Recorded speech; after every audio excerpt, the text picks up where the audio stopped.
के साथ हैं। मुराद अली शाह ने भी ऐसा कहा है। बड़ी अच्छी बात है कि चारों वज़राए आला जो है वो इस वक्त एक पेज पर दिखाई दे रहे हैं, और अभी हमने देखा कि दौरा चीन में भी वो वज़ीर आज़म के साथ साथ थे। That's really great.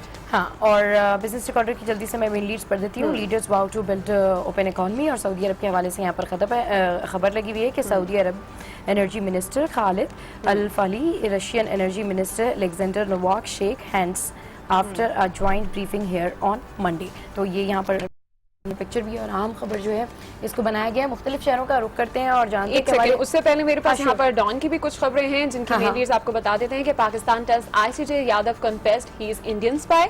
और दूसरी खबर अगर डॉन की हम मेन लीड्स की बात करें तो वो है PMLN-LA Faisal opposes FATA reforms in National Assembly. तो यहाँ पर एक स्पेशल पिक्चर भी लगाई गई है जो कि डॉन की आज मेन लीड्स थी। और पनामा केस के हवाले से भी यहाँ पर खबर है कि Panama GIT set to send PMs and son questionnaires. So ये थी आज की अहम खबरें जो कि बहुत ज्यादा थी, बहुत तवील थी, लेकिन अब हम मुख्तलिफ शहरों का रुख करेंगे जिसमें सबसे पहले बात करेंगे इस्लामाबाद की। वहां पर मौजूद है हमारे नुमाइंदे यासिन नजर, उनसे जानते हैं कि शहर में आज कौन कौन से इवेंट्स होने जा रहे हैं। जी यासिन नजर, गुड मॉर्निंग। आज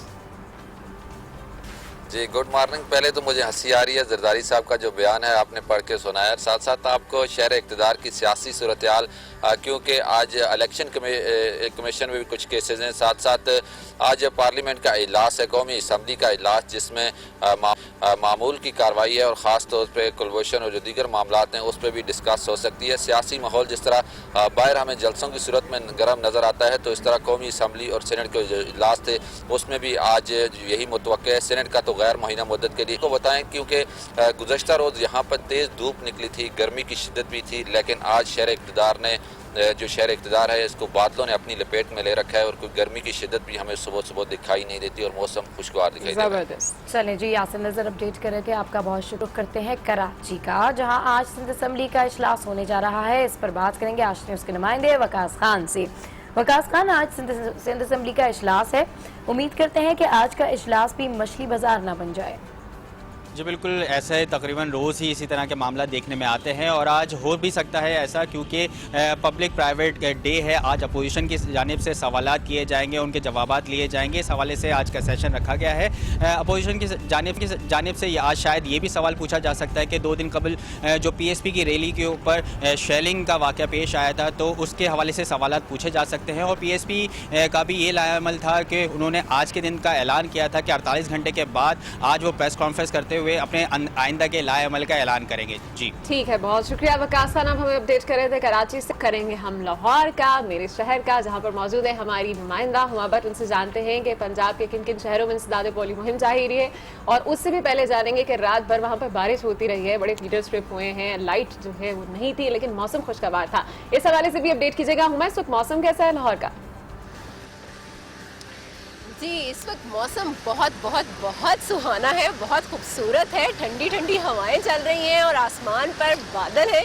कभी कभी सूरज कोशिश करता है बाहर निकलने की, लेकिन बादल जो है उसे अच्छी तरह अपनी लपेट में लिए हुए हैं और अभी फिलहाल हम लोगों ने सूरज नहीं देखा। वो जो 2-4 दिन से हम लोग देख रहे थे 40 डिग्री सेंटीग्रेड, और उसमें दोपहर के वक्त बाहर निकलना मुहाल हुआ था, बाहर नहीं कोई निकल पाता था। लेकिन आज का मौसम काफ़ी खूबसूरत है, तो इस मौसम में यकीनन बाहर निकलने का दिल तो ज़रूर करेगा, लेकिन दफातर में बैठे हुए लोगों को जो भी परेशानी होगी, पर खाने पीने के लिए, क्योंकि लाहौरी जो है वो खाना पीना छोड़ते नहीं है, तो उसके लिए खाने पीने की तरफ और खाने पीने की दुकानों की तरफ रुख भी किया जाएगा, टाइम निकाला जाएगा और इन मौसम को एंजॉय किया जाएगा। क्योंकि महकमा मौसमियात ने ये नवीद भी सुना दी है कि ये मौसम जो है ये अभी कल तक जारी रहेगा, और कल भी पंजाब के मुख्तलिफ एरियाज में बारिश भी होगी, हल्की हल्की बूंदाबांदी भी होगी। तो मौसम जो है इसी तरह बादलों के साथ हम लोग को दिखाई देगा, तो इस वजह से मौसम अच्छा होने की वजह से मिजाज भी यकीनन बेहतरीन ही रहेंगे। नजर आ रहे हैं हमें एक्टिविटीज की बात करें, समाजी और सियासी एक्टिविटीज की, तो स्टार्ट जो है वो आज तो सिराजुल हक से होगा, जो कि आज ट्रेनिंग वर्कशॉप है, वहाँ पर आज खिताब करेंगे।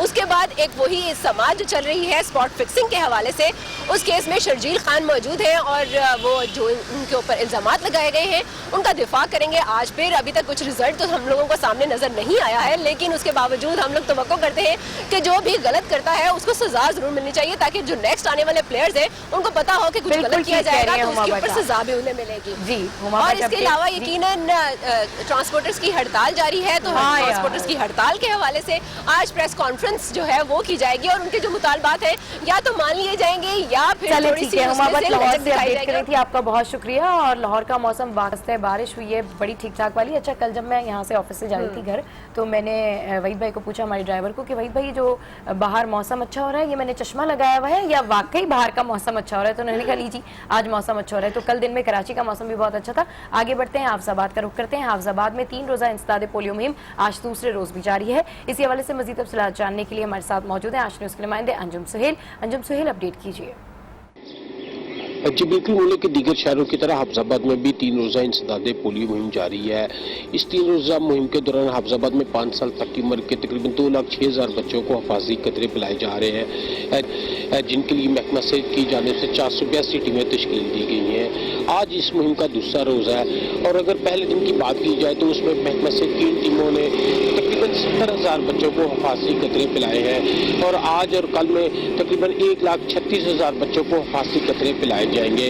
महकमा सेहत की इन टीमों के साथ साथ रजाकार बॉयज फोर्स भी अपने फ़राइज़ सर अंजाम दे रहे हैं, जबकि पुलिस की जानिब से इन टीमों की सिक्योरिटी के भी फुल प्रूफ इंतजाम किए गए हैं।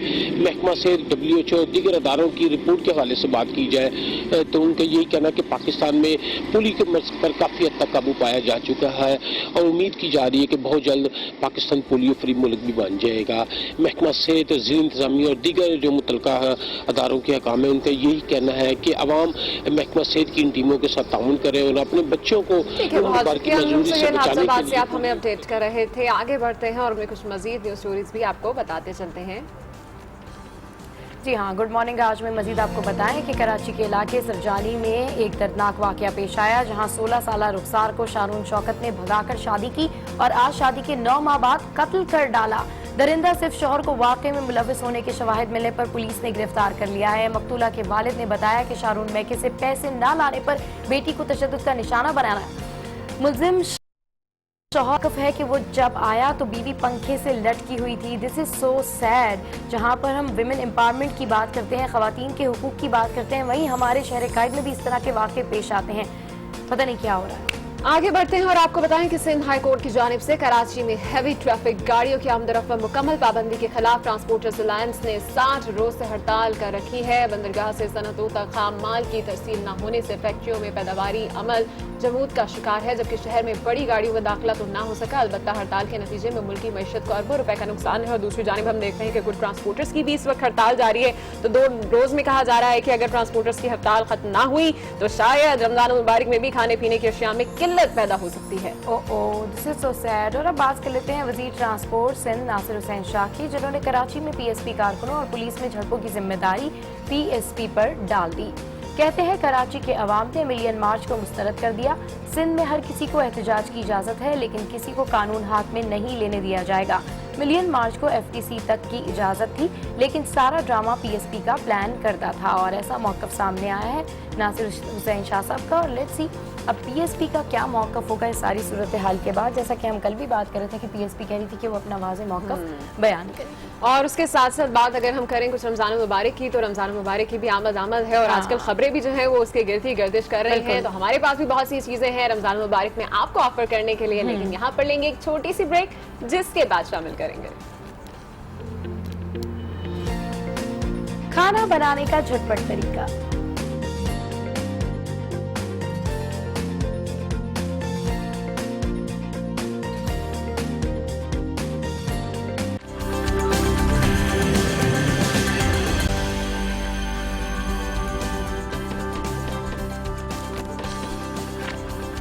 Welcome back to Good Morning आज। और यहाँ पर जहाँ पे हम बात कर रहे हैं कुछ अखबारों के हवाले से भी कुछ हमने आपके साथ ताज़ा तरीन खबरें भी शेयर की हैं। तो बिल्कुल यस्टरडे टॉप स्टोरी भी आपके साथ शेयर करते हैं कि पाकिस्तान ने कुलभूषण की सजा के खिलाफ भारतीय दरख्वास्त पर आलमी अदालत इंसाफ के दायरे इख्तियार को चैलेंज कर दिया, जबकि पाकिस्तानी वकील कावर कुरैशी ने अदालत में दलाल देते हुए भारत से दरख्वास्त की है कि अदालत में गलत बयानी की और हकायक को मसख करके पेश किया।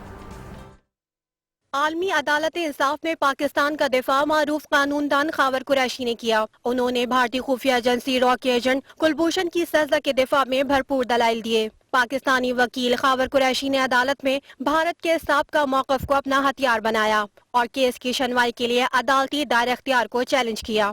खावर कुरैशी ने अदालत से भारतीय दरख्वास्त को फौरी तौर पर रद्द करने की इस्तदा की। उन्होंने अदालत को बताया कि भारत ने कुलभूषण जादेव के मामले में गलत बयानी की और हक़ाइक़ को मस्ख़ करके पेश किया गया।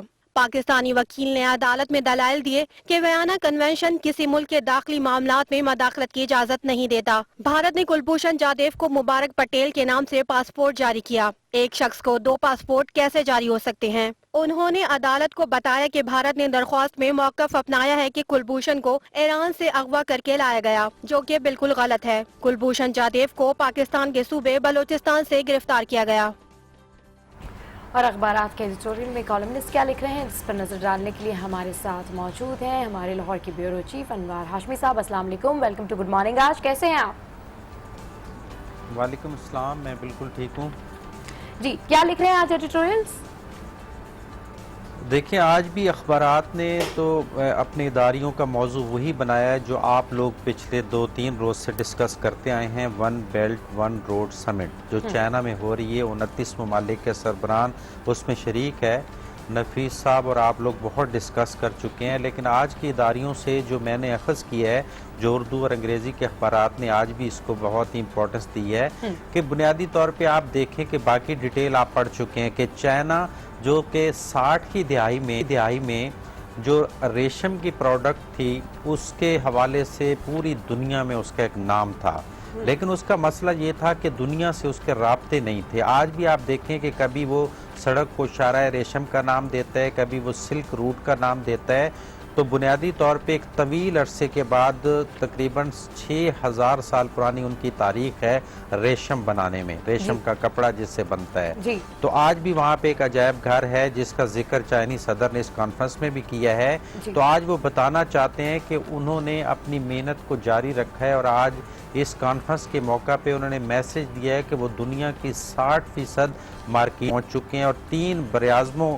का जो रूट है वो डिक्लेयर होने लगा है, जिसके ज़रिए वो एक मैसेज देना चाहते हैं। तो पाकिस्तान के लिए भी एक मैसेज है कि हम चीन के साथ बरादराना ताल्लुकात की बात करते हैं, यकीनन बहुत साथ दिया है, लेकिन हमने आगे आके उस कौमी यकजहती को जिसमें चारों वज़राए आला भी गए हुए हैं, वापस आके सिर्फ उस रोड की अहमियत को नहीं देखना बल्कि उस इक्तिसादी तरक्की का मैसेज लेके भी आना है जो चाइना ने एक तरक्की में साबित करके पूरी दुनिया को दिया है, ताकि जो सिल्क रूट है वो तरक्की के लिए वाकई एक रेशम की तरह साबित हो। बुनियादी तौर पे ये आज इदारियों का मैसेज है। बिल्कुल इसी हवाले से हमने देखा कि खबरें भी आज गर्दिश कर रही थी। इस मंसूबे के हवाले से कहा जा रहा था कि मुआशी तरक्की, तिजारत, सरमायाकारी को फरोग दिया जाएगा और ये मंसूबा जो है वो डेफिनेटली काफ़ी ज़्यादा अहमियत का हामिल भी है। अच्छा अनवार हाशमी साहब, क्योंकि हमने इस पर मजीद भी कल बात की थी, आज 2-3 अहम और छोटी छोटी खबरें थी जो आप हमसे शेयर कर रहे थे, हम चाहेंगे कि वो भी ज़रूर बताइए। देखें, एक तो इस चीज़ को भी नज़रअंदाज नहीं कर सकते कि जो पाकिस्तान की टीम वेस्ट इंडीज़ से तकरीबन 60 साल बाद उनके होम ग्राउंड पे उन्हें शिकस्त दे के आई है, उसको भी अखबारात के इदारती नोट में जो है खिराज तहसीन पेश किया गया है। ख़ासतौर पे कप्तान मिसबाह उल हक और यूनुस खान की कारकर्दगी और अच्छे अंदाज में उनकी रिटायरमेंट को जो है वो भी खिराज तहसीन पेश किया गया है। और साथ साथ इदारती नोट्स में ये मैसेज भी दिया गया है कि इस कामयाबी के तसलसल को बरकरार रखने के लिए सबसे बड़ा किरदार PCB का होगा, क्योंकि अब उनके पास सीनियर्स प्लेयर नहीं रहे और उसके बाद जो उन्होंने सिलेक्शन करनी है वो आगे किस तरीके से पाकिस्तानी टीम के वकार को इसी तरह जो है बरकरार रख सकेगी। तो ये एक इदारती नोट। अच्छा अनवार हाशमी साहब, आज हम बात कर रहे हैं पाकिस्तान क्रिकेट टीम की कामयाबी पे। डेफिनेटली पूरी कौम ही उनको खिराज तहसीन पेश कर रही है और आपने कहा कि PCB इसमें बहुत अहम किरदार अदा करेगी। तो PCB को अब ये बहुत प्रेशर आ रहा है कि PCB यूनुस खान और मिसबाह उल हक के लिए कुछ सोचे और उन पर इन्वेस्टमेंट करे, क्योंकि आगे अंडर 19 की जो टीम है, अगर उसके पास मिसबाह उल हक और यूनुस खान जैसे कोचेज होंगे तो हमारी टीम जो है एक तैयार टीम हमें मिलेगी जब हम आगे बढ़ रहे होंगे। तो आपके ख्याल में ये बात बिल्कुल ठीक है, इस पर काम करना चाहिए PCB को? बिल्कुल आपने 100% इसकी जो निशानदेही सही की है कि जब आपके पास सीनियर्स प्लेयर्स अब मौजूद नहीं है, एकदम यूथ आ गई है, जी। तो इसका मुतबादिल ये हो सकता है कि मिसबा और यूनुस खान जैसे प्लेयर्स को फौरन पीसीबी में इंटेक्ट किया जाए और इनकी खिदमात ली जाए, क्योंकि इनको पूरे एक तसलसल का पता है कि नर्सरी में कौन से बच्चे जी, आ रहे हैं जी। और इस वक्त टीम में कौन से शामिल हैं। तो सबसे अच्छी सिलेक्शन कमेटी के लिए भी ये बंदे फिट होंगे, कोच के लिए भी ये बंदे फिट होंगे, मैनेजर्स के लिए भी ये बंदे फिट होंगे। तो इनकी खिदमात लेके ही इस असल में इनको सही तरीके से खिराज तहसीन पेश किया जा सकता है। बिल्कुल अनवार साहब, और हम देख रहे हैं कि जिस तरह से वेस्ट इंडीज की सरजमीन पर ये एक नया रिकॉर्ड बनाया गया है और तमाम लोग जो हैं, चाहे ट्विटर हो चाहे फेसबुक हो, वहाँ पर तमाम लोगों ने बहुत ज़्यादा इस काविश को भी सराहा है और जिस तरह से उन्होंने खैर बात कहा है क्रिकेट को, तो ये मेरा ख्याल है कि हम सब के लिए, पाकिस्तानियों के लिए बड़े फ़ख्र की बात है। अच्छा अनवार साहब, अगला इदारिया जो है वो किस हवाले से, ये भी बताइएगा। देखिए, चंद लाइनें बताऊंगा बच्चों की दिलचस्पी के लिए, और ख़ास तौर पे आप में से जो भी लाहौर आता है और लाहौर का चिड़ियाघर देखने आता है उसकी दिलचस्पी के लिए, कि 3 दिन पहले अफसोसनाक खबर आई थी कि लाहौर में के जू में जो बच्चों का पसंदीदा जो है जानवर हाथी जो है वो मर गया था। तो उसके बाद बच्चे जब भी अब आ रहे हैं लाहौर के चिड़ियाघर में तो वो बहुत उदास दिखाई देते हैं कि सबसे नुमाया जानवर जो उनके पसंदीदा तरीन था, अब वो जगह, वो पिंजरा और वो जगह खाली नज़र आती है। तो अखबारात की इदारियों ने बच्चों की अहमियत के हवाले से इसकी तरफ तवज्जो दिलाई है जू इंतज़ामिया को कि फौरी तौर पर श्रीलंका या किसी भी मुल्क से एक हाथी जो है उसको इम्पोर्ट किया जाए ताकि बच्चों की खुशियां दोबारा बहाल हो सकें और चिड़ियाघर की रौनकें बहाल हो सकें। अच्छा अनवार साहब, मैं भी छोटी थी तो मेरा बड़ा फेवरेट ये जानवर होता था सूजी, जब भी मैं जू जाती थी। और अब हमने देखा कि जिस तरह से सूजी के साथ सलूक किया गया है उसके बाद, मतलब उसके मरने के बाद, तो हमने देखा कि उसकी खाल जो है वो पंजाब यूनिवर्सिटी को दे दी गई है, जबकि दीगर इदारों ने कुछ कुछ अज्जा जो है वो खुद अपने नाम कर लिए हैं। और ये भी कहा जा रहा है कि मजीद जो है वो अब इसके ऊपर देखा जाएगा। हमने देखा कि उसके ऑर्गेनाइजर जो है उनको भी इस वक्त मुअत्तल कर दिया गया है। तो ये तमाम तो सलूक जो हमने देखा कि एक जानवर जो मर चुका है उसके साथ किया जा रहा है, जबकि कहना ये भी है कि अगर आपने किसी कौम के हालात को जानना है, उनकी इंसानियत को देखना है, तो आप ये देख लीजिए कि वो अपने जानवरों के साथ सलूक किस तरह से करते हैं। और ये जो सलूक हमने देखा है, सबके बाद आप क्या कहेंगे?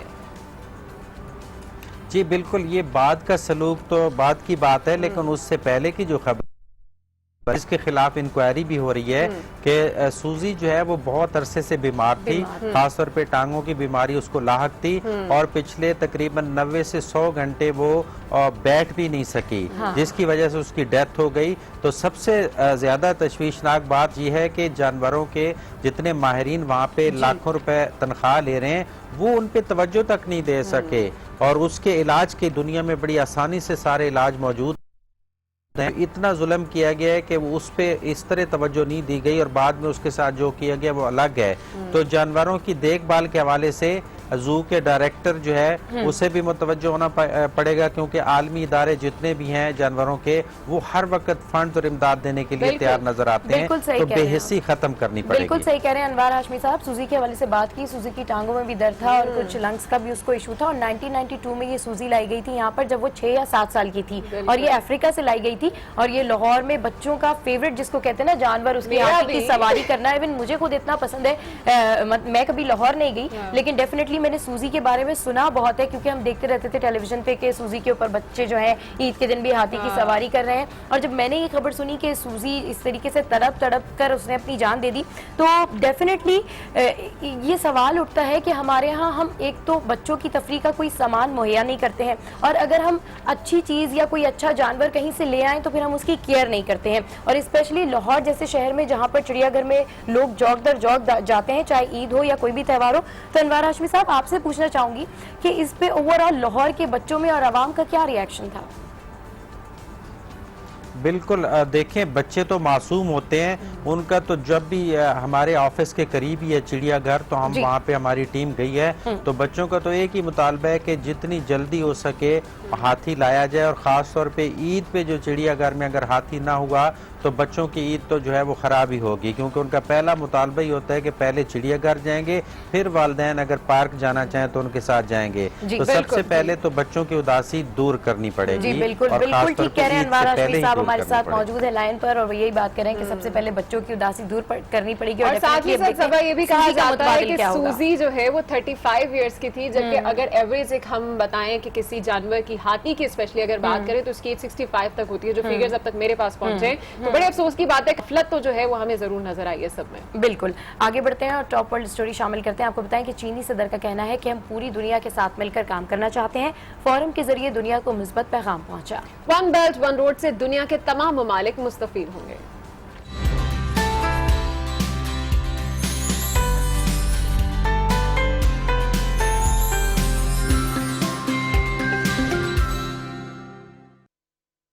बीजिंग में मुनक्किदा One Belt One Road Forum में ब्रीफिंग देते हुए चीनी सदर शी चिनपिंग ने कहा कि फोरम में दुनिया की आला क़यादत मौजूद है, जिसके विजन से दुनिया के तमाम ममालिक मुस्तफीद होंगे। उन्होंने आलमी मईशत को लाहक खतरात से मिलकर निमटने का अज़्म भी किया। चीनी सदर का कहना था कि मंसूबा खित्ते में तरक्की का जामिन होगा और तरक्की के मसावी मौके फराहम करेगा। उन्होंने कहा कि बुनियादी ढांचे, शाहराहों का नेटवर्क और मईशत की मजबूती तरजीहात में शामिल हैं।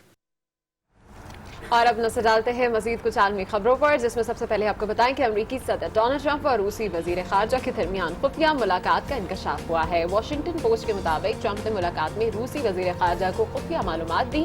मालूमात इत्तेहादी मुल्क ने अमरीका से शेयर की थी। अमरीकी अखबार वाशिंगटन पोस्ट ने भी ये बताया है कि रूसी वजीर खारजा को दी गई मालूमात शिद्दत पसंद तंजीम से मुतालिक थी, जबकि अमरीकी वजीर खारजा रिक्स टिलरसन का कहना है कि अमरीकी सदर ने मालूमात फराहम करने वाले जरिए का जिक्र तक नहीं किया। डोनाल्ड ट्रंप ने मिलिट्री ऑपरेशंस और इसके तरीक़ाकार से मुताल्लिक कोई बात नहीं की। और देखते हैं लेट्स सी जो भी यूनाइटेड स्टेट्स ऑफ अमेरिका में हो रहा है, इस पर डोनाल्ड ट्रंप की पार्टी और खुद डोनाल्ड ट्रंप क्या मौक़िफ़ इख्तियार करते हैं, क्योंकि अभी तक देखा जाए तो इस बात के ऊपर कोई हार्श स्टेटमेंट्स नहीं आए हैं। आगे बढ़ते हैं और बात करते हैं अमेरिका की, जिसने कहा है कि अफगानिस्तान में तालिबान और अल-कायदा अब भी सरगर्म है। वाशिंगटन में सहाफ़ियों को ब्रीफिंग देते हुए व्हाइट हाउस के तर्जुमान शॉन स्पाइसर ने बताया कि गुज़िश्ता बरस जंगजुओं ने 8 बार काबुल पर कब्जा करने की कोशिश की, मगर हमने इसे नाकाम बना दिया।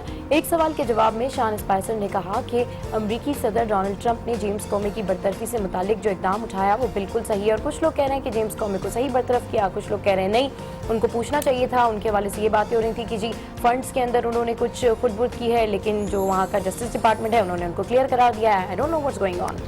और वर्ल्ड इस्लामिक गेम्स में पाकिस्तान ने एक और मेडल हासिल कर लिया। टेनिस में पाकिस्तान ने सिल्वर मेडल अपने नाम किया। बाकू में जारी वर्ल्ड इस्लामिक गेम्स में पाकिस्तान टेनिस इवेंट का फाइनल हार गया, जबकि पाकिस्तान को तुर्की ने 2-0 से शिकस्त देकर गोल्ड मेडल जीत लिया। फाइनल में पाकिस्तान के आबिद अली 6-0 और 6 से हारे, जबकि अकील खान को 6-3 और 6-2 से शिकस्त हुई। पाकिस्तान ने सिल्वर मेडल अपने नाम किया, जबकि इवेंट में पाकिस्तान के मेडल की तादाद 4 हो गई है। क्या बात है जी, ज़बरदस्त। हमारे पाकिस्तानी जो है टेनिस में भी किसी से पीछे नहीं है। और टेनिस की जब भी बात आती है तो टेनिस क्योंकि मैं भी खेलती हूँ और मेरा फेवरेट गेम है, तो मैं यही चाहती हूँ कि हमारे पाकिस्तान में टेनिस जो है वो रॉक शॉक करे और इस फील्ड से भी जो है बहुत सारे स्टार्स निकले जो दुनिया भर में पाकिस्तान का नाम रोशन करें। ऑलरेडी नाम रोशन कर रहे हैं, चाहे क्रिकेट के हमारे स्टार्स हों, चाहे टेनिस के स्टार्स हों। आगे बढ़ते हैं और कुछ खाने पीने की भी बात कर लेते हैं। जैसे कि रमजान आ रहा है, तो रमजान के हवाले से भी हमारे पास कुछ मजे मजे की रेसिपीज हैं।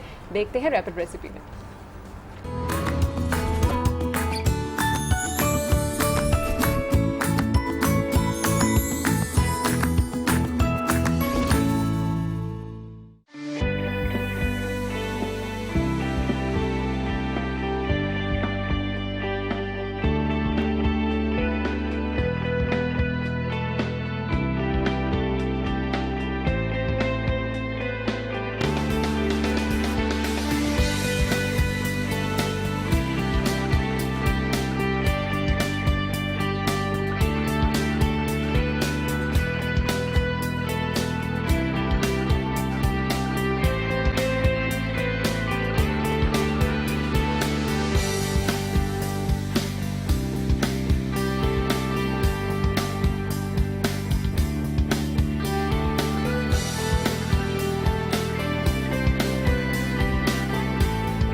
और जनाब आपने देखी रैपिड रेसिपी और डेफिनेटली आप इसको घर पर ट्राई कीजिएगा, आपको बहुत अच्छी लगेगी। अच्छा, आज ओवरऑल हमने आपको इंट्रो में भी बताया, शुरू में भी बताया और ओवरऑल बता रहे हैं कि हम हेल्थ के हवाले से बात कर रहे हैं। तो इसी पॉइंट ऑफ व्यू से हम गए आगा खान और वहाँ पर हमने मुख्तलिफ डॉक्टर से, पीडियाट्रिशियन से बात की हेल्थ केयर के हवाले से, चाइल्ड केयर के हवाले से, इन्फेंट्स के बारे में।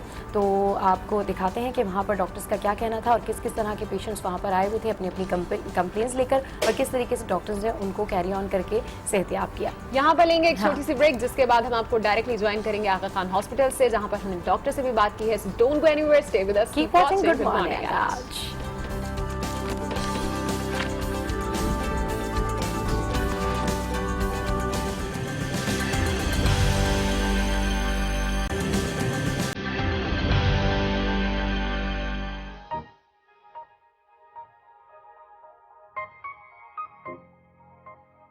मिनहल ने केरोसिन ऑयल ले लिया था घर में, असल में वाइट वॉश हो रहा था, तो थोड़ी सी बस हमारी नज़र को एक कहना चाहिए कि वो किसी तरह से भी ले लिया। बाहर ये कि हमने इसको फर्स्ट एड की। जब इसको हमने फर्स्ट टाइम जब देखा तो ये बेहोश हो गई थी, इसकी आंखें वाँखें सब ऊपर चढ़ गई थी, हाथ पैर इसके बिल्कुल ढीले हो गए थे।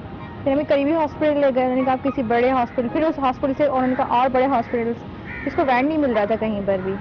तो आगा खान ने यहाँ पे इसको यहाँ पे मिला, वैन मिला, फिर हम यहाँ आए।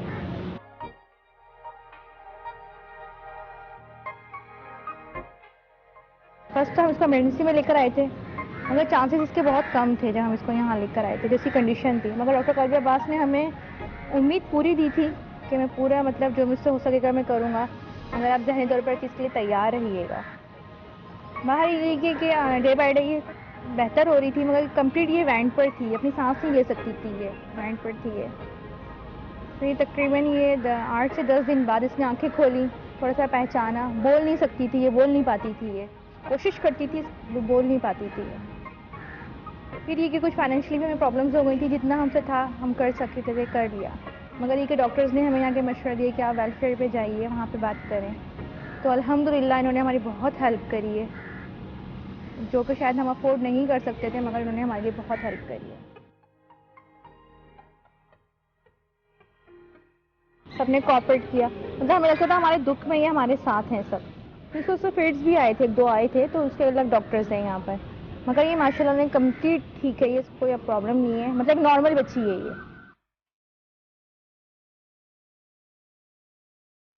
असल में इसकी ऑक्सीजन जो दिमाग में थी ना वो बहुत ज़्यादा कम हो गई थी, ये मसला हो गया था इसके साथ। इसने वॉमिट बहुत ज़्यादा की थी, वीक भी बहुत थी ये, तो उन्होंने कहा हम ले नहीं सकते, मतलब इसको कोई लेने के लिए तैयार नहीं था इसको कोई भी हॉस्पिटल। आगा खान वालों ने इसको बस जिस हॉस्पिटल से ये आई है वहाँ से हमने जब यहाँ पे समरी भेजी थी अपनी यहाँ पर, उन्होंने फ़ौरन ख़ुद कॉल करके इसको वहाँ से अपनी यहाँ से एम्बुलेंस भेज के इसको बुलवाया था यहाँ से।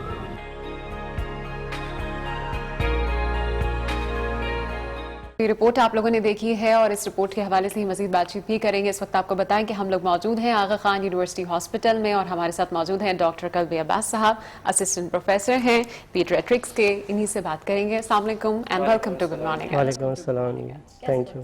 डॉक्टर साहब, जहाँ पर हम बात कर रहे हैं इंटेंसिव केयर यूनिट की, ओवरऑल पाकिस्तान में इसकी बहुत ज़्यादा कमी देखी जाती है, लेकिन ये वो वाहिद शोबा है, ये वो वाहिद चीज़ है जो सबसे ज़्यादा इंपॉर्टेंट है। क्योंकि अगर पीड्स की बात करें तो पीड्स में बच्चों के इतने मसले होते हैं कि उसको सॉर्ट आउट करने की ज़रूरत होती है। एक तो इंटेंसिव केयर यूनिट की कमी, और फिर दूसरा आगा खान का जो इंटेंसिव केयर यूनिट है वो इस मामले में क्या खास किरदार अदा कर रहा है? इंटेंसिव केयर की बहुत ज़्यादा कमी है, बहुत ज़्यादा हद तक कमी है कि अगर मैं आपको फिगर देना चाहूँ तो उसमें यह है कि जो अमेरिका में हर 10,000 बच्चे के लिए एक आईसीयू का बेड है, कि अगर वो कभी भी ज़िंदगी में 16 साल 18 साल की उम्र तक कभी बहुत ज़्यादा सीरियसली बीमार होते हैं तो उनके लिए आईसीयू के बेड्स हैं। और पाकिस्तान में ये जो नंबर अभी करंटली है ये 5 लाख बच्चों के लिए सिर्फ एक आईसीयू का बेड है। तो इसी वजह से हम देखते हैं कि बहुत ज़्यादा बच्चे जो डायरिया और नमूनिया और इन वजहों से उनकी अमवात हो जाती हैं। तो उसकी एक मेन वजह ये होती है कि वो उनको उस वक्त जो रिक्वायर्ड ट्रीटमेंट होती है वो नहीं मिल पाती जिस तरह से उनको मिलनी चाहिए, और आईसीयू उसमें बहुत ज़्यादा अहम रोल प्रोवाइड करता है। अच्छा, बिल्कुल ऐसा ही है। और मोर्टेलिटी रेट की अगर हम बात करें तो Pakistan definitely high mortality rate पर है। जब अगर हम बात करें इन्फेंट्स की, तो यहाँ पर सबसे पहले तो आपसे ये जानना चाहूँगी मैं कि हमारे आगा खान में तो डेफिनेटली आईसीयू की फैसिलिटी बहुत ज़बरदस्त है और यहाँ पर ये सब कुछ हो भी रहा है। लेकिन अगर हम बात करें थोड़ा जेनेरिक होकर, ज़्यादातर केसेस जो हैं वो आजकल किस हवाले से रिपोर्ट हो रहे हैं? ज़्यादातर बच्चों में प्रॉब्लम्स इस वक्त किस तरह की है? अच्छा, अगर हम वो उसमें जिस तरह से आपने जिक्र किया इन्फेंट मोर्टेलिटी रेट का, कि जो 1 साल से कम उम्र बच्चों में अमवात हो जाती हैं, और फिर दूसरा आता है कि अंडर 5 ईयर्स के 5 साल से कम बच्चे हैं उनमें जो अमवात हो जाती हैं। तो पाकिस्तान दुनिया में इंडिया और बांग्लादेश और इनके बाद सेकंड और थर्ड रैंक करता है इन infant and under 5 child mortality. और जो उसमें लोगों ने देखा है कि जो बहुत बड़े बड़े काजेज़ हैं, जो इसकी वजूहात हैं, उसमें डायरिया है कि बच्चों को पेचेस होते हैं मुख्तलिफ़ वजूहात की बिना पे, इन्फेक्शन की वजह से, और उनमें पानी की इतनी कमी हो जाती है कि उनकी मौत वाक़ हो जाती है।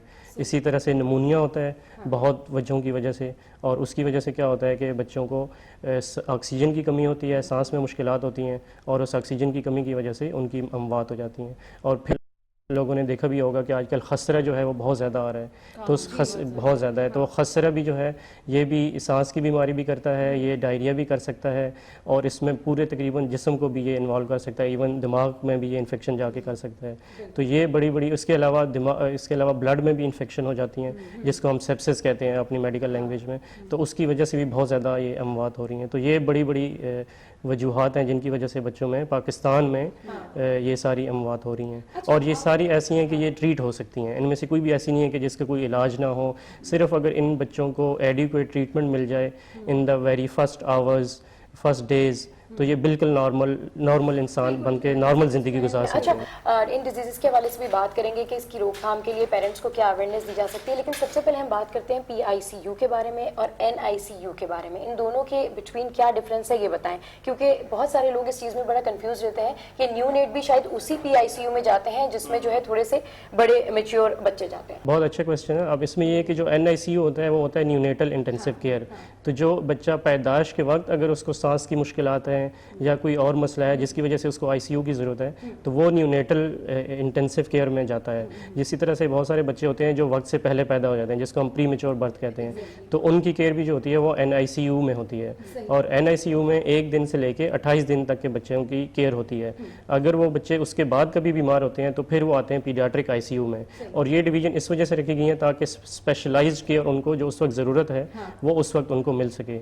और 1 महीने से लेके 16 और 18 साल तक जो बच्चे हैं वो फिर पीडियाट्रिक ICU में उनको आते हैं। अच्छा, आप थोड़ा सा इस डिपार्टमेंट के हवाले से भी हमें बताइएगा। पीड्स डिपार्टमेंट जो है वो डेफिनेटली 1 मंथ से लेकर आपके 16 ईयर्स के एज तक के जो बच्चे होते हैं उनको डील कर रहे होते हैं। बहुत से केसेस जो रिपोर्ट हो रहे हैं इस वक्त, मेजर जो कॉजेज हैं उनमें एक तो प्री मेच्योर, जैसे आपने बताया कि प्री मेच्योर बर्थ जो है वो सबसे ज़्यादा लीडिंग कॉज है इसकी। उसके सेकेंड नंबर पर अगर हम बात करें तो निमोनिया है। एंड फर्दर अगर हम बात करें तो इस वक्त करंटली कौन कौन से केसेस ज़्यादा रिपोर्ट हो रहे हैं इस वक्त, ज़्यादा प्रॉब्लम जो है वो बच्चों में किस तरह की है? तो अभी अगर हम अपनी बात करें, आखान में जो हम बहुत ज़्यादा ICU में देख रहे हैं आजकल, खसरा के साथ बहुत ज़्यादा देख रहे हैं, ठीक है, फिर मीज़ल्स, उसके अलावा ये डायरिया के बच्चे बहुत ज़्यादा देख रहे हैं। और ये इतने वो वीक हो जाते हैं और इनमें पानी की इतनी शदीद कि इनके गुर्दे मुतासर होना शुरू हो जाते हैं, फिर इनके ब्लड प्रेशर कम होना शुरू हो जाते हैं, मतलब हार्ट इफेक्ट होना शुरू हो जाता है। और फिर अगर इस स्टेज पे भी उनको ट्रीटमेंट नहीं मिले तो फिर इनके ब्रेन पे भी इफेक्ट पड़ सकता है। अच्छा, कुछ बच्चे जो होते हैं वो सिम्टोमेटिकली जेनेटिकली भी उनको डायरिया होता है, तो वो अर्ली स्टेजेस में अगर आप उनको कवर अप कर लें तो वो कवर अप हो जाता है। बिल्कुल कवर अप हो जाता है। चिकनगुनिया जो है वो भी बहुत ज़्यादा आजकल बढ़ रहा है और उसके हवाले से भी हम कुछ जानना चाहेंगे। जी अच्छा, चिकनगुनिया जो है वो एक बिल्कुल अभी पाकिस्तान में पिछले 1 साल में इसमें वो आना शुरू हुआ और पता चलना शुरू हुआ कि ये चिकनगुनिया जो मच्छर की वजह से फैल रहा है और ये बहुत ज़्यादा है। और इसमें अभी तक कोई ट्रीटमेंट नहीं है, सिर्फ जो अलामात होती हैं, जो सिम्टम्स होते हैं उसकी बेस पे वो ट्रीटमेंट करते हैं। और उन ट्रीटमेंट में मेनली ये होता है कि आप उसके पेन को रिलीव कर दें, बॉडी को रेस्ट दें, अच्छी हाइड्रेशन मेंटेन करें। तो ये बड़ों में तो बहुत ज़्यादा हो रहा है, लेकिन बच्चों में अभी बहुत ज़्यादा केसेस आना शुरू नहीं हुए हैं। अच्छा डॉक्टर साहब, ये भी हमने बड़ा देखा है, अगर पाकिस्तान में पाकिस्तानी लोगों की बात करें हम, तो उन लोगों के अंदर ये चीज़ कॉन्फिडेंस है वो डॉक्टर के ऊपर उस तरह से बहाल नहीं हो सका है। इससे पहले होता था, लोग जो भी डॉक्टर कहते थे उसकी बात को अमन जो है वो मान लेते थे, लेकिन आज हम देखते हैं कि लोगों का कॉन्फिडेंस बहुत हद तक ख़राब भी हो चुका है। और जब कभी आप बात करें कि जी इस पेशेंट को इतनी इंटेंसिव केयर की ज़रूरत है, तो लोग बहुत सी बार बैक ऑफ कर जाते हैं। ये माइंडसेट क्यों पहले तो ये लोगों के दरमियान पेनिट्रेट कर चुका है, दूसरा इसको ख़त्म करने के लिए क्या किया जा सकता है? अच्छा, ये भी एक बहुत बड़ा मसला है पाकिस्तान में कि एक तो ये है कि बहुत सारे लोग जो थे वो पहले तो बिल्कुल जो भी डॉक्टर कहता था वो ऐसे के वैसे ही करते थे। फिर ये अल्टरनेटिव मेडिसिन आना शुरू हुई, हिकमत और होम्योपैथिक, तो वो लोग इसकी तरफ जाना शुरू होम हुए, रेमेडीज़ बहुत होम रेमेडीज़ की तरफ आना शुरू हुए। और फिर बहुत सारे ऐसे भी हुआ कि वो लोगों का जो डॉक्टर के साथ ट्रस्ट था वो बिल्ड नहीं हो पाया ड्यू टू डिफरेंट रीज़न के। फिजिशियन ने उनको टाइम नहीं दिया, उसकी वजह से उनका मिसट्रस्ट डेवलप हुआ, या किसी वजह से उनके बच्चे की जो बीमारी थी वो और ज़्यादा बढ़ गई, तो उनको जो मिसट्रस्ट था वो बढ़ता गया। तो इसमें मेरे ख्याल से दोनों एंड से वो काम करने की ज़रूरत है कि फिजिशियन जो है वो और मरीज़ के साथ ज़्यादा टाइम स्पेंड करें, उनके साथ ज़्यादा उनको चीज़ें एक्सप्लेन करें। और जो अटेंडेंट्स हैं, जो पेरेंट्स हैं बच्चों के, उनको भी चाहिए कि जो डॉक्टर कह रहा है वो उस वक्त करें, क्योंकि कभी कभी बच्चे इतने सख्त बीमार होते हैं कि अगर 1 घंटे में उनको ट्रीटमेंट नहीं मिले या अगले चंद घंटों में उनकी ट्रीटमेंट नहीं हो, तो वो बीमारियाँ इतनी सीवियर होती हैं कि वो पूरे जिस्म में फैल जाती हैं, और फिर चाहे दुनिया में आप कहीं भी चले जाएं वो उनका इलाज या वो रिवर्सिबल नहीं हो पाती। रिवर्सिबल नहीं हो पाती। अच्छा डॉक्टर साहब, एडल्ट्स की बात करें तो चलें, एडल्ट्स तो फिर भी अपने ऊपर कुछ तजर्बात करते रहते हैं, लेकिन जब हम बात करते हैं चाइल्ड केयर की, इंटेंसिव केयर की, बहुत से पेरेंट्स ऐसे होते हैं जो थोड़े से भी बच्चे अगर उनके थोड़े से भी बड़े होते हैं तो उनको वो होम्योपैथिक भी खिला रहे होते हैं, उनको वो होम रेमेडी भी कर रहे होते हैं, और फिर वो आके डॉक्टर से शिकवा करते हैं कि एंटीबायोटिक तो इज़ नॉट वर्किंग। तो आप क्या सजेस्ट करेंगे ऐसे पेरेंट्स को कि अगर आप एंटीबायोटिक खिला रहे हैं तो उसके साथ आप कोई और चीज़ ना दें, क्योंकि फिर वो एंटीबायोटिक भी असर नहीं करती? बिल्कुल, ये बहुत अहम ये सवाल है, और बहुत है कि हमें पेरेंट्स को ये अवेयरनेस देने की बहुत ज़्यादा ज़रूरत है। और मैं पूरे फिजिशियन से भी रिक्वेस्ट करूँगा कि वो जब भी अपने पेशेंट्स को और पेरेंट्स को ये ज़रूर बताएं कि जब भी एंटीबायोटिक प्रिस्क्राइब करें उसकी डोज़ क्या है, किस तरह से लेनी है, कितने टाइम पे लेनी है, और इसके साथ कोई और एक्सपेरिमेंटेशन नहीं करनी, वरना वो अगर कभी कभी इनका आपस में मिक्स होकर भी रिएक्शन हो सकता है और फिर वो लाइफ थ्रेटनिंग भी हो सकता है, उसकी वजह से मौत भी वाक़ हो सकती है। तो इसको अवॉइड करना बहुत ज़रूरी है। अच्छा डॉक्टर साहब, ये भी बताइएगा कि आजकल चूँकि गर्मियाँ चल रही हैं, डिहाइड्रेशन बहुत ज़्यादा हो जाती है, स्पेशली बच्चे जो स्कूल गोइंग हैं, और इस तरह के केसेस भी डेफिनेटली बहुत ज़्यादा हैं कि जिसमें बच्चे जो है वो डिहाइड्रेटेड फील करते हैं और फिर उनके बाद मज़ीद कॉम्प्लिकेशंस आना शुरू हो जाती हैं। क्या एडवाइस करेंगे कि डिहाइड्रेशन को ख़त्म करने के लिए पेरेंट्स को क्या करना चाहिए बच्चों के लिए, और बच्चों के साथ स्पेसिफिकली जब वो स्कूल जा रहे हैं तो किस तरह से उनकी केयर की जा सकती है? अच्छा, इसमें जो एक बेसिक पॉइंट है, वो बेसिक पॉइंट ये है कि जितना ज़्यादा लिक्विड इनटेक ले सकते हैं ना, स्पेशली जिस तरह से कराची का वेदर है, इतनी ह्यूमिडिटी है और इतना टेम्परेचर बहुत ज़्यादा बढ़ रहा है, तो जब भी आप घर से बाहर निकलें और बच्चों के साथ जब निकलें तो हमेशा अपने साथ पानी रखें। और अगर वो आप लंबा कहीं पे ट्रैवल कर रहे हैं या आपका आउट ऑफ होम आप हैं तो आप उसमें रीफ़िल करते रहें, और बच्चों को वक्फे से खुद ही पानी उनको पिलाएं, उनको ऑफ़र करें कि अब आप पानी पी लो। और जब आप स्कूल में भी जाएँ तो टीचर से भी ये रिक्वेस्ट करें कि और बच्चे को ये आप घर पे ट्रेन करें कि इसको बार बार पानी पीना है, ताकि उसको बिल्कुल भी वो महसूस ना हो, क्योंकि ये डिहाइड्रेशन शुरू में बच्चों को इतनी अवेयरनेस नहीं होती, पता नहीं चलता, और फिर वो स्टेज गुजर जाती है और फिर पता चलता है कि अब तो वो पूरी जिस्म से पानी। ये बड़ा एक अहम मौजू है डिहाइड्रेशन के हवाले से भी, क्योंकि गर्मियाँ बहुत ज़्यादा है और बच्चे खेल कूद करते हैं और उसमें अपना ध्यान जो है वो नहीं रख पाते। तो मजीद भी इस हवाले से बातचीत करेंगे, लेकिन लेंगे यहाँ पर एक छोटी सी break. Don't go anywhere, stay with अस।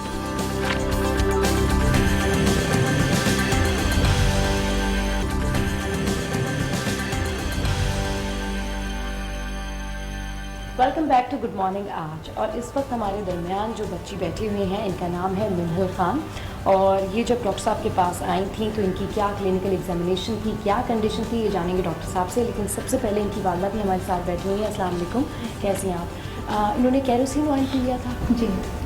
अच्छा, तो उसके बाद फिर आप उनको फ़ौरन आगा खान लेकर को तो हॉस्पिटल गए थे हम लोग, मतलब वहाँ पे कुछ फैसिलिटीज सही से ट्रीटमेंट नहीं किया, तो फिर ट्रीटमेंट नहीं था, कुछ फैसिलिटीज वहाँ पे नहीं थी। अच्छा, फैसिलिटीज तो वैन की ज़रूरत थी। चलिए इसी हवाले से हाँ डॉक्टर से भी पूछ रहे थे। डॉक्टर साहब, ऐसे केसेस कोई पहली बार नहीं है कि बच्चों ने कुछ पी लिया गलती से, इस तरह के बहुत से ऐसे केसेस होते हैं। ये जब केस आपके पास आया था तो किस कंडीशन में था, सबसे पहले तो ये बताएं। जब मिनाहिल हमारे पास आई थी एमरजेंसी में, तो उस वक्त इनकी कंडीशन बहुत ज़्यादा सीरियस थी।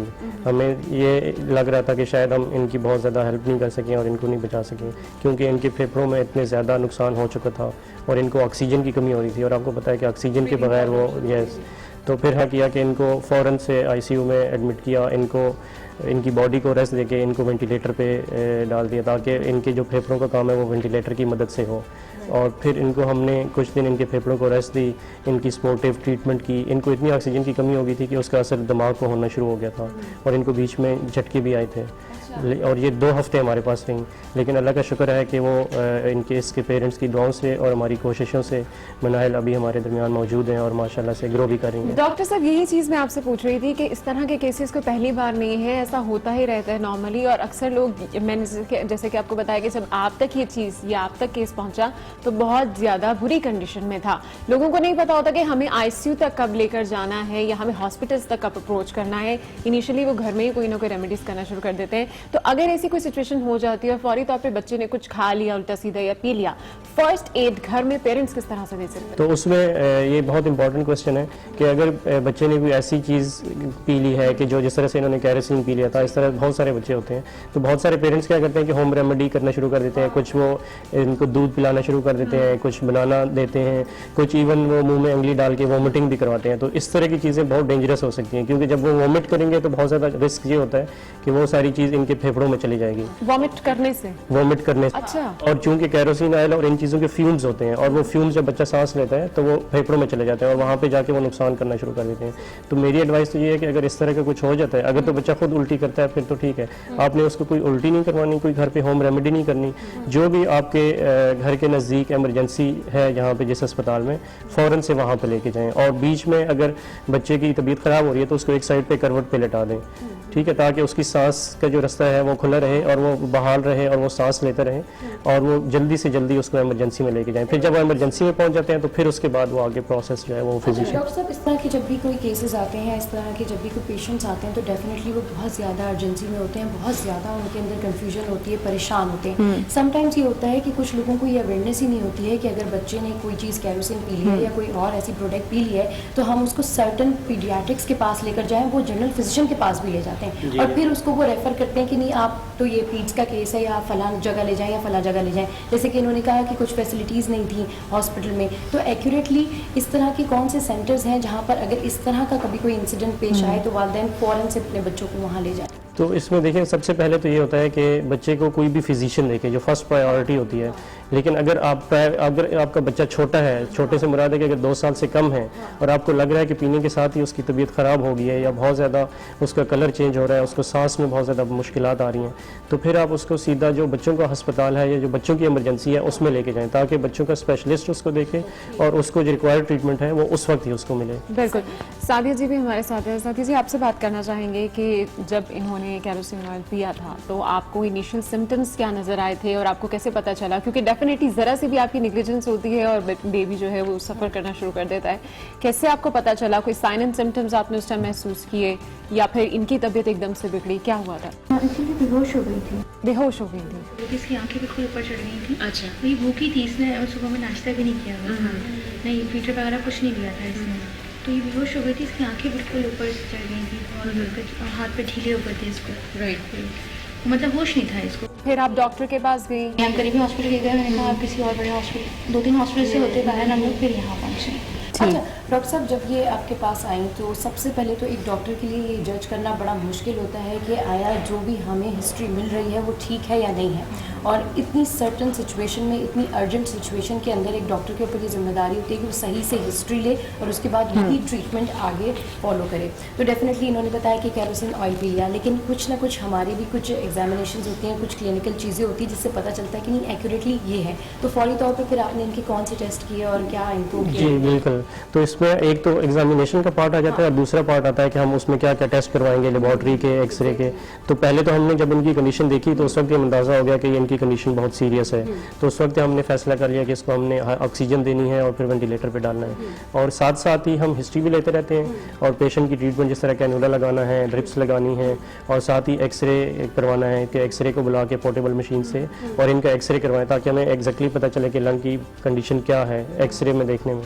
और फिर ये सारी चीज़ें साथ साथ चलती रहती हैं ताकि पेशेंट की ट्रीटमेंट में भी डिले ना हो और हमें एग्जैक्ट हिस्ट्री भी पता चल जाए कि क्या है। बिल्कुल, ये सवाल पूछने का मकसद ये था कि जितने भी लोग बैठे हुए इस वक्त हमारा शो देख रहे हैं उनको ये पता होना चाहिए कि जब भी आप अर्जेंट सिचुएशन में हॉस्पिटल जाते हैं तो जो एक्यूरेट हादसा हुआ है, जो एक्यूरेट इंसिडेंट हुआ है, वो ही हिस्ट्री आप अपने डॉक्टर को दें, क्योंकि यूजुअली सर्टेन केसेस में ये होता है कि हिस्ट्री ही नहीं बता पाते लोग से, इसे पता नहीं क्या हुआ, बेहोश हो गई, सर में चोट लग गई। तो हिस्ट्री सही प्रॉपर देना डॉक्टर को बहुत जरूरी है ताकि उसका फॉलो अप ले और फौरी तौर पर इलाज हो। बिल्कुल, क्योंकि वो डेफिनेटली पेरेंट्स भी जो होते हैं वो भी एक डिस्ट्रेस से गुजरे होते हैं, तो उसमें हम कोशिश करते हैं कि उनको अलग से आराम से बिठाएं और सुकून से लें ताकि वो जितना रिलैक्स होकर हिस्ट्री देंगे इतनी एक्यूरेट हिस्ट्री होगी और इतना फिर हमें मदद। बहुत दफ़ा ऐसे होता है कि वो पेरेंट्स शुरू में हिस्ट्री नहीं दे पाते, फिर 2 दिन बाद जब थोड़ा सा वो स्टेबल होते हैं फिर इसने तो ये खा लिया था, तो फिर हम 2 दिन बाद फिर वापस जाते हैं, फिर बच्चे का केस सारा एनालाइज और बहुत ज़्यादा लंबा हो जाता है केस। और अगर हम बात करें इस बेबी की तो इस बेबी को कितना टाइम लगा प्रॉपर ट्रीटमेंट में इसकी, और अब ये रिकवर हो चुकी है प्रॉपरली? जी, अभी तो माशाल्लाह से ये बिल्कुल प्रॉपरली रिकवर हो चुकी है और माशाल्लाह से बिल्कुल नॉर्मल ग्रो कर रही हैं। ये हमारे पास जब आईसीयू में थी तो इनके जो शुरू के 2 से 3 दिन थे वो तो बहुत सीरियस थे, उसके बाद इन्होंने रिकवरी के साइन शो करना शुरू किए और ये आईसीयू में तकरीबन हमारे पास 2 हफ्ते रही थी और तकरीबन 15 से 16 दिन ये हॉस्पिटल में रही थी। अच्छा डॉक्टर साहब, बच्चों के अगर कुछ मसाइल की बात करूं तो एक तो ये केस हमने देखा है कि इस तरह का केस था, उसके अलावा जैसे कि अभी आप थोड़ी देर पहले डिस्कस कर रहे थे कि समटाइम्स ऐसे होता है कि कोई चीज़ ऊपर गिर जाती है, चोट लग जाती है, कोई ऐसी इंजरी हो जाती है जिसके बारे में इनिशियली आपको पता नहीं होता, बाद में पता चलता है कि जी इसके तो ब्रेन ब्लीडिंग होना शुरू हो गई थी या फिर इसके सर में चोट लगी, ऐसी चोट लगी कि जिसके बाद अपने मदर ने उस बच्चे को सुला भी दिया। और समटाइम्स कहा जाता है कि शायद सुलाना भी फौरी तौर पर नहीं चाहिए अगर आपको ऐसी कोई इंजरी हो गई है। तो ये वाले जो केसेस हैं ये भी आप लोगों के पास आते हैं? जी, बहुत आते हैं ऐसे, इसको हम डोमेस्टिक इंजरीज कहते हैं कि जो घर में घरेलू, और इसमें जो 2-3 बहुत इंपॉर्टेंट है उसमें एक तो ये कि हमने देखा है कि ये जो टीवी ट्रॉली जो यूज़ होती थी अब तो कम हो गई है, लेकिन जब पहले होती थी तो वो छोटे बच्चे जब उसके साथ खेलते हैं उसको खींचते हैं और ऊपर से टीवी या ट्रॉली या दोनों वो गिरती हैं और बच्चा नीचे आ जाता है और वो उसके सर के ऊपर लगती हैं। अब इसमें कभी कभी ऐसे होता है कि उस वक्त तो कुछ नहीं होता बच्चे को, लेकिन जब 4-6 घंटे गुजरते हैं तो वो जो इंजरी हुई थी वो अपना इफेक्ट करना शुरू करती है और उस वक्त वो बहुत लेट हो जाता है। तो इसलिए उस टाइम पे नहीं आप कर पाते हैं, बज़ाहिर तो कुछ भी नजर नहीं आ रहा, तो कैसे पता चलता है कि एकदम से अगर तो ये इंसिडेंट आपके सामने हुआ है या आपका बच्चा बगैर किसी वजह के रो रहा है तो फौरी तौर पे जाके वो किसी फिजिशियन को दिखाएं, ठीक है। इसी तरह से और दूसरे बच्चे होते हैं जो कि घर में टब्स होते हैं या बकेट्स होती हैं उनमें पानी भरा होता है और वो छोटे वो क्रॉल करते हुए जाते हैं और वो टब के अंदर जाके वो ड्राउन कर जाते हैं और उसकी वजह से जो सबसे ज़्यादा इफेक्ट होता है वो ब्रेन पे होता है और आपको पता है कि अगर ब्रेन डैमेज हो जाए तो फिर बंदा बिल्कुल वो मफलूज हो जाता है। तो इस तरह के बहुत सारे डोमेस्टिक इंजरी के केसेस भी देखे हैं। केरोसिन ऑयल पिया, केरोसिन इंजेस्ट किया, उसके बाद इनका ट्रीटमेंट हुआ, नाउ शी इज़ बेटर। अब इस तरह के बच्चे जो कि इस तरह की कोई भी प्रोडक्ट इनहेल कर लेते हैं उसके बाद आप उनको क्या इंग्रेडिएंट्स देते हैं ताकि ये उसी तरीके से दोबारा रिकवर होकर एक्टिव रहें? इनके मैदे पे कितना असर पड़ता है? अच्छा, इसमें आमतौर पे ये बच्चे जो तेज़ाब पी लेते हैं या इस तरह की केरोसिन पी लेते हैं ना, तो आमतौर पे मैदे पे बहुत ज़्यादा कोई असरात नहीं होते। मेन जो असरात होते हैं वो फेफड़ों पे होते हैं और मुंह के अंदर होते हैं। अगर तो मुंह के अंदर नहीं है और फेफड़े रिकवर कर गए हैं तो फिर इससे मैदे का कोई ताल्लुक नहीं होता, उसमें मैदे के लिए कोई अलग से रेमेडी देने की ज़रूरत नहीं पड़ती है। ठीक है डॉक्टर साहब, आप हमारे साथ ही रहिएगा और मजीद भी इस हवाले से बातचीत करेंगे और कुछ मजीद भी गेस्ट हैं हमारे साथ जो आज के शो में होंगे, लेकिन यहाँ पर लेंगे एक छोटी सी break. Don't go anywhere, stay with अस।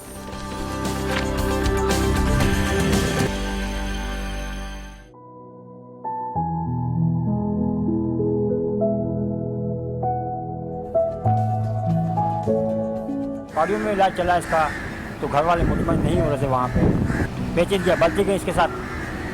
जब 14 ईयर्स का हुआ तो इसको आखान ले आए, आखान में तो काफ़ी अच्छा सा ताउन किया हमारे साथ डॉक्टर महनाज अतीक ने।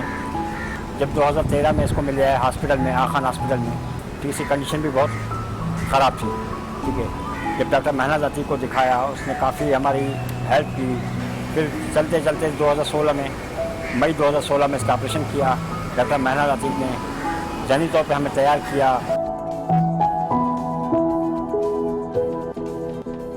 यहाँ के डॉक्टर वगैरह, पैरामेडिकल स्टाफ वगैरह सब माशाल्लाह अच्छा हमें कोऑपरेट किया। एक एक पल की जो मसला पूछ रहे थे डॉक्टर ने हमें कभी भी मुंह लड़ा के बात नहीं की। यहाँ का सिक्योरिटी अमला, यहाँ का पैरामेडिकल स्टाफ माशाल्लाह बहुत अच्छा रहा हमारे साथ। तो हमने कहा डॉक्टर साहब गरीब लोग हैं, तो आपने डॉक्टर इंतजामी ने कहा कि कोई परेशानी नहीं है पैसों की, पैसे वगैरह हो जाएंगे, आप अच्छी तरह से ताउन किया हमारे साथ वेलफेयर के जरिए, अच्छा खासा हमारी माली सपोर्ट की गई हॉस्पिटल इंतजामिया ने हमारे साथ। आज मेरा बेटा चल रहा है, पहले 2 कदम भी नहीं उठा सकता था ये, अब अल्लाह का शुक्र है रब्बिल आलमीन चल फिर रहा है, खेल कूद रहा है। Welcome back to Good Morning आज, और एक बार फिर से आपको खुशामदीद कहेंगे शो में। इस वक्त हमारे साथ डॉक्टर साहब तो मौजूद हैं ही, लेकिन हमारे साथ एक और पेशेंट इस वक्त आए हैं और इनके साथ केस ये था कि बचपन से ही इनके दिल में सुराख था और जिसके बाद इन्होंने अब जाके सर्जरी कराई है। माशाल्लाह से बिल्कुल सेट हैं, फिट भी हैं अब, लेकिन क्योंकि ये केस एक इंपॉर्टेंट केस था, इसी हवाले से उनके फादर भी हमारे साथ हैं, मोहम्मद यूसुफ साहब, और उनके बेटे मोहम्मद राहिल। अस्सलाम वालेकुम, कैसे हैं आप लोग? अच्छा मोहम्मद यूसुफ साहब, आपसे स्टार्ट लेंगे कि डेफिनेटली क्योंकि जब भी आपके दिल में सुराख होता है, ये इस तरह की कोई भी प्रॉब्लम होती है तो बहुत इनिशियली लोगों को पता चल जाता है, आपको किस टाइम पर पता चला और आपने ट्रीटमेंट कब शुरू करवाई? मतलब ये जब 4 महीने का था तो ये फील वगैरह उल्टी वगैरह करता था। अच्छा। उल्टी वगैरह करता, 2-3 डॉक्टर को दिखा, तो एक डॉक्टर ने कहा कि शायद इसके दिल में सुराख है, तो उन्होंने कार्डियो को लिख के दिया मुझे, कार्डियो को लिख के दिया, वहाँ पर गए, इसको ईको वगैरह की तो तशरीह हुई वाकई इसके दिल में सुराख है। ठीक है, वहाँ पे डॉक्टर थी, उसने कहा कि मुझे कमज़ोर ज़्यादा है, ठीक है, हम इसका ऑपरेशन करेंगे तकरीबन 1 साल का हो गया। तो 1 साल का कर दिए, दोबारा हम लेकिन ट्रीटमेंट चल रही थी 1 साल के दौरान भी इसकी। तो जब 1 साल के बाद जो हम मज़ीद टाइम दे दिए कि कमज़ोर बहुत है, कमज़ोर बहुत है, तो हम करते रहे, ट्रीटमेंट चलती रही 2-2.5 साल जो वहीं हॉस्पिटल में। तो वहाँ पर कुछ इसकी मदद ने केसेस वगैरह देखे तो उसके दिल तो टूट गया, मतलब मैं इसका ऑपरेशन नहीं कराऊँगी। ठीक है, ऑपरेशन नहीं कराऊँगी, तो ये मज़ीद चलते गए, वहीं पे ट्रीटमेंट वगैरह दी। इस दौरान इसको दूसरे मसले उठ गए, काफ़ी हम लोग लेट चले गए, यहाँ पे आखान लेट चले आए, तो उसकी कुछ प्रॉब्लम हुई पीठ में प्रॉब्लम हुई। उसी दौरान हम डॉक्टर महनाज अतीक से मिले, डॉक्टर महनाज अतीक से मिले तो उससे शेयर की कि ये मसला है, तो उसने अपने टेस्ट वगैरह करवाए, तो उसने कहा अगर कराना चाहो तो मैं करा सकती हूँ, बिल्कुल आपसे कॉन्टेक्ट करूँगी। अल्लाह ताला उसको खुश रखे, डॉक्टर महनाज अतीक को, उसने उसकी माँ को एग्री किया कि कोई मसला नहीं है। दरअसल उसकी वजह से बहुत डिले कर ली, मदर की वजह से, मदर को दिल नहीं पकड़ रही। चले माशाल्लाह ही इज़ फाइन नाउ, और अब इनकी सर्जरी हो गई है, तो आप देख सकते हैं कि हमारे साथ में बैठे हुए हैं। अच्छा डॉक्टर साहब, आपके पास जो है ये 16 ईयर्स ओल्ड हैं और फ्रॉम द बॉर्न ये तब से लेकर अब तक मेडिसिन पर रहे, लेकिन इन्होंने सर्जरी नहीं करवाई। तो हमारे यहाँ बड़ी मिसकंसेप्शन है कि अगर आपके दिल में सुराख है, आप PST के पेशेंट हैं, छोटा बच्चा है, तो आप ना कराएं। जो आपके इर्द गिर्द के लोग हैं वो कहते हैं नहीं, it will be recover from the medicine, it will be recover from the antibiotic. एक तो ये परसेप्शन के बारे में पूछना चाहूँगी कि क्या ये सिर्फ सर्जरी से ही ठीक हो सकता है, और अगर आप अर्ली सर्जरी करा लें तो कितना बेहतर है रेदर देन आप एडल्ट हो? हाँ जी, तो इसमें बहुत इम्पोर्टेंट ये बात है, और मैं आपके प्रोग्राम के तवज्जुह से बताना चाहूँगा लोगों को कि ये जो दिल में सुराख वाली बीमारी होती है, ये कभी भी मेडिसिन से ठीक नहीं होती। आप मेडिसिन हेल्प ज़रूर करती हैं, लेकिन आपको सर्जरी ही करवानी पड़ती है, और आप जितनी जल्दी सर्जरी करवा लेंगे इतना अच्छा होता है, क्योंकि वो फिर बच्चे की जो इससे ग्रोथ भी इफ़ेक्ट होती है, फिर उसकी हाइट, वेट, उसकी न्यूट्रिशन, ये सारी चीज़ें, जितनी लंबी बीमारी चलेगी ये सारी इतनी लंबी इफ़ेक्ट होंगी। तो इसलिए वो आप दिल के स्पेशलिस्ट को दिखाएं, जो बच्चों के दिल के स्पेशलिस्ट हैं, और जब वो कहें उस वक्त सर्जरी करवा लें, उसमें डिले नहीं करेंगे। ये वाला केस जब आपके पास आया राहिल का, तो ये केस क्योंकि 16 ईयर की एज में आया था, और जैसे कि आपने कहा कि जितना आप अर्ली करा लेते हैं उतना ही बेहतर होता है। जब ये आपके पास आए तो इनकी क्या कंडीशन थी उस टाइम पर, और क्या ये सेफ होता है अगर आप डिले करके करवा रहे हैं? अच्छा, इसमें इनकी जो कंडीशन थी ना राहिल की, वो बहुत ज़्यादा ख़राब थी उस वक्त। तो हम बीच में हमारे ये भी डिस्कशन हुआ था कि हम इनकी सर्जरी करें या नहीं करें, इनको सर्जरी करने से फ़ायदा भी होगा या नहीं होगा। लेकिन फिर हमने जितने भी इनके टेस्ट करवाए तो उसमें हमें, और आपस में हमने डिस्कस किया अपने ग्रुप में, तो हमें लगा कि नहीं, इनकी सर्जरी करनी चाहिए। अब चूँकि ये दिल के जो सुराखों की सर्जरी होती है ये बहुत कम्प्लेक्स होती है, तो ये हमारे पास फिर लंबा ICU में रहते हैं, और राहिल भी हमारे पास ICU में लंबा रहे, मतलब तकरीबन 1 हफ्ता से 10 दिन। लेकिन अल्हम्दुलिल्लाह ये इन्होंने अच्छी रिकवरी शो की, और अल्हम्दुलिल्लाह आज आपके सामने। अच्छा डॉक्टर साहब, VST के जितने भी बच्चे होते हैं जो बॉर्न बेबीज़ होते हैं, उनमें जिनमें भी ये सेप्टिक डिसऑर्डर होता है, यूजुअली उनके पेरेंट्स अफोर्ड नहीं कर सकते कि वो इसको सर्जरी करवाएं, और वो यही करते हैं कि वो मेडिसिन पे रहते हैं, और वो यही सोच रहे होते हैं कि अगर हमें कोई वेलफेयर मिल जाए या हमें कोई NGO सपोर्ट कर ले तो फिर हम करवाएं सर्जरी। तो इस सिलसिले में राहिल की आपकी तरफ से, आपके वेलफेयर की तरफ से? इसमें यह है कि हमारे पास आखान में एक पूरा एक सिस्टम है कि जब भी कोई मरीज़ आता है और उसको कोई ऐसी चीज़ होती है कि जिसको हम तशख़ीस कर सकते हैं और उसका ट्रीटमेंट कर सकते हैं, तो हम कभी भी पैसों की वजह से उसको रिफ्यूज़ नहीं करते कि इसके पास पैसे नहीं है और इसलिए ये कहीं और चला जाए या किसी गवर्नमेंट अस्पताल में चला जाए, ये बिल्कुल भी नहीं होता। तो हॉस्पिटल ने इतना अच्छा सिस्टम बना के दिया हुआ है कि वो हमारे पास फाइनेंशियल ऑफिसर्स होते हैं जो ये सारा पेरेंट्स को बताते हैं कि कुछ वो कंट्रीब्यूट करें, कुछ हमारे पास वो डोनर्स, और ये वेलफेयर सिस्टम है पूरा पेशेंट का जो उनको सपोर्ट, उनके थ्रू सपोर्ट करते हैं। तो जो हमने हमारी पहली पेशेंट थी मनाइल, उनके साथ भी यही था कि उनको वो बहुत ज़्यादा इतनी बीमार थी और उनके पेरेंट्स उस वक्त वो अफोर्ड नहीं कर पा रहे थे, लेकिन हमने बिल्कुल भी नहीं सोचा कि ये अफोर्ड कर रहे हैं या नहीं कर रहे। हमने उसको ट्रीटमेंट दी और माशाल्लाह से वो रिकवर होगी। और रहील के साथ भी यही था क्योंकि हमें पता था कि इसकी सर्जरी बहुत कम्प्लेक्स है, इसका ख़र्चा बहुत ज़्यादा है, लेकिन बिल्कुल भी हमने उस तरफ नहीं सोचा और वो हमने हॉस्पिटल से रिक्वेस्ट की और हॉस्पिटल ने वो सारे फाइनेंसेस अरेंज करके दिए और माशाल्लाह से ये रिकवर वेरी वेल।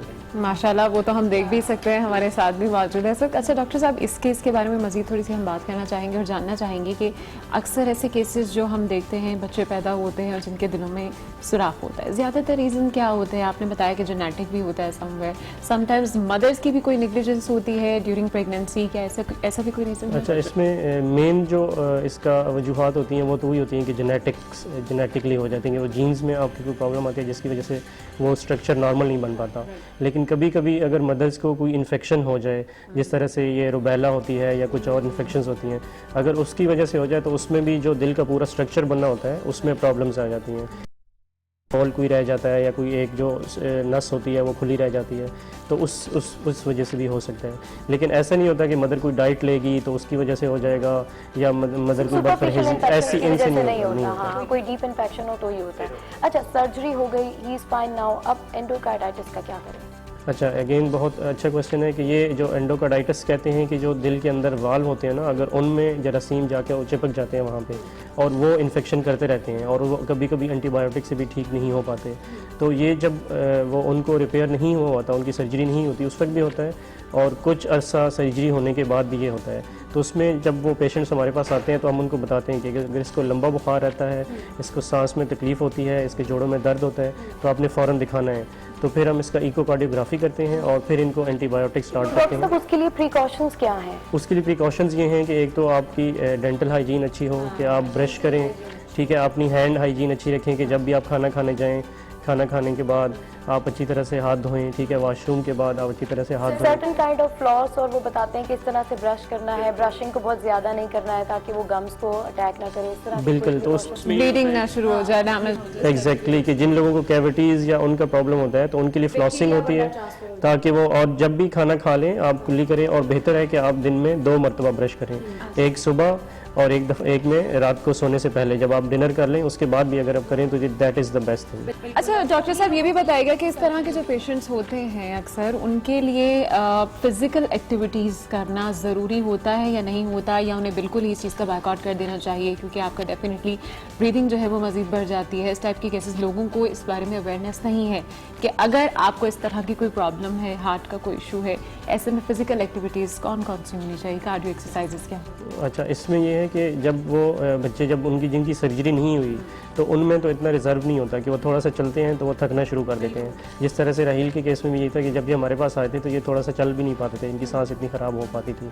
लेकिन जब सर्जरी हो जाती है, सर्जरी होने के 6 महीने के बाद वो नॉर्मल अपनी रूटीन शुरू बिल्कुल कर सकते हैं और फिर आहिस्ता आहिस्ता वो अपनी एक्सरसाइज को बिल्ड कर सकते हैं कि वो दौड़ सकते हैं, वो रन कर सकते हैं, वो कोई गेम खेलना चाहें तो वो खेल सकते हैं। और टाइम लिमिट होती है कि आपने 6 मंथ्स के बाद आप फर्स्ट 6 मंथ्स में प्रिकॉशंस लेनी होती हैं कि आप वो बहुत ज़्यादा विगरस एक्सरसाइज ना करें जो बहुत ज़्यादा थका देने वाली हो, और फिर 6 मंथ्स के बाद आप आहिस्ता स्टेप वाइज आप उसको बढ़ाते हैं। तो सर्जरी इसके बाद भी कोई मेडिकेशन नहीं होती किसी किस्म? 6 महीने तक होती हैं, 6 महीने तक होती हैं, उसके बाद फिर ख़त्म हो जाती हैं, फिर उसके बाद कुछ सही। अच्छा, अगर इस तरह के पेशेंट जिनकी सर्जरी हुई हो और वो काफ़ी अर्से बाद दोबारा आएँ तो यूजुअली होता है कि कभी कभी लंग्स में भी बहुत उनको शिकायत आ रही होती है या उनको दूसरी भी कफ की शिकायत भी बहुत ज़्यादा हो रही होती है, तो उसके लिए फिर क्या ट्रीटमेंट है, उसके लिए फिर क्या? क्योंकि जब आप एक सर्जरी के प्रोसेस से गुजर जाते हैं तो फिर आप you will be very careful कि आपकी बॉडी को अब आपने दूसरी तरीके से ट्रीट करना है, तो फिर इस तरह के पेशेंट तो अब इसमें वो डिपेंड करता है कि उनकी सर्जरी किस तरह की हुई और कितनी कम्प्लेक्स थी और फिर वो ICU में कितना लंबा रहे। तो जितनी कम्प्लेक्स सर्जरी होगी इतना ही वो केयरफुल होने की ज़रूरत होती है कि हम पेरेंट्स को बताते हैं कि जब भी कोई इनको प्रॉब्लम होती है तो आप फ़ौरन से हमारे पास ही आएँ, ताकि हमें, क्योंकि पता है कि इसकी क्या सर्जरी हुई है, इसको ICU में क्या हुआ था, जिस सर्जन ने सर्जरी की एटलीस्ट उसी के पास आएँ बिल्कुल, और कार्डियोलॉजिस्ट के पास, ताकि वो कर सकें। बिल्कुल, चाइल्ड केयर के हवाले से आज हमने बातचीत की है। कल कुछ नए टॉपिक्स के साथ आपके साथ आएंगे, लेकिन क्योंकि GMA में जो है वो हम मना रहे हैं पूरा हेल्थ वीक, तो इस हवाले से कुछ नए टॉपिक्स होंगे, कुछ नई प्रॉब्लम्स होंगी जो कल आपके साथ शेयर करेंगे। डॉक्टर्स भी हमारे साथ होंगे। टिल देन के लिए हमें इजाजत दीजिए, इंशाल्लाह कल आपसे फिर मुलाकात होगी। टेक केयर, मुस्कुराते रहिए, कीप वॉचिंग गुड मॉर्निंग आज।